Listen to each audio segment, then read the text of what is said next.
လုံးမဲမင်္ဂလာပါရှင်ကျမကတော့အစီအစဉ်တက်ဆက်သူမြတ်ပဲဖြစ်ပါတယ်ရှင်တလားလုံးအပြီးကိုမရှိတဲ့မှတ်တမ်းနဲ့ Brighton ကိုနိုင်ယူပြီးကွာတာတက်ခဲ့တဲ့ Arsenal အသင်းဟာ Brighton ကိုအရင်ကစားသမားတွေအနေနဲ့အနိုင်ယူပြီး Carabao Cup ကွာတာဖိုင်နယ်ဆင်ကိုတက်ရောက်သွားခဲ့ပါတယ်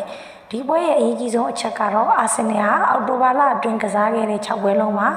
ရာခိုင်နှုန်းပြီးအနိုင်ရခဲ့တဲ့အပြင်ပြီးကိုလုံးဝမရှိတဲ့စံချိန်ကိုပါတင်နိုင်ခဲ့တာပဲဖြစ်ပါတယ်။ဒါအင်္ဂလန်ထိပ်တန်းလိအသင်းတွေထဲမှာတစ်လအတွင်း6ပွဲကစားပြီးပြီးကိုမပေးရတဲ့ပထမဆုံးအသင်းဖြစ်တမိုင်းဝင်သွားခဲ့လို့သိရပါတယ်။ဒီပွဲမှာအာဆင်နယ်အတွက်အသက်အငယ်ဆုံးစံချိန်တစ်ခုလည်းရရှိခဲ့ပါတယ်။အဲ့ဒါတော့ပွဲဥထွက်ကစားခွင့်ရခဲ့တဲ့လူငယ်ကျယ်ပွဲမက်တောင်းမန်ဟာ15နှစ်302ရက်နဲ့အာဆင်နယ်ရဲ့အသက်အငယ်ဆုံးပွဲဥထွက်ကစားသမားဖြစ်မှတ်တမ်းဝင်သွားခဲ့တာပဲဖြစ်ပါတယ်။ပွဲအချိန်လေးကိုကြည့်ရင်တော့ပထမပိုင်းမှာ Brighton ရဲ့ကစားပုံဟာအာဆင်နယ်ကိုဒုက္ခပေးနိုင်ခဲ့ပြီးခြေစွမ်းပို့သားခဲ့ပေမဲ့အဆုံးသက်ပိုင်းအားနည်းချက်ကြောင့်ဂိုးမရခဲ့ပါဘူး။ဒါပေမဲ့ဒုတိယပိုင်းမှာအာဆင်နယ်ကပိုကောင်းလာခဲ့ပြီးတော့58မိနစ်မှာဝမ်နာရီကလှပတဲ့တွဲလုံးဖန်တီးမှုကနေဥဆောင်ကို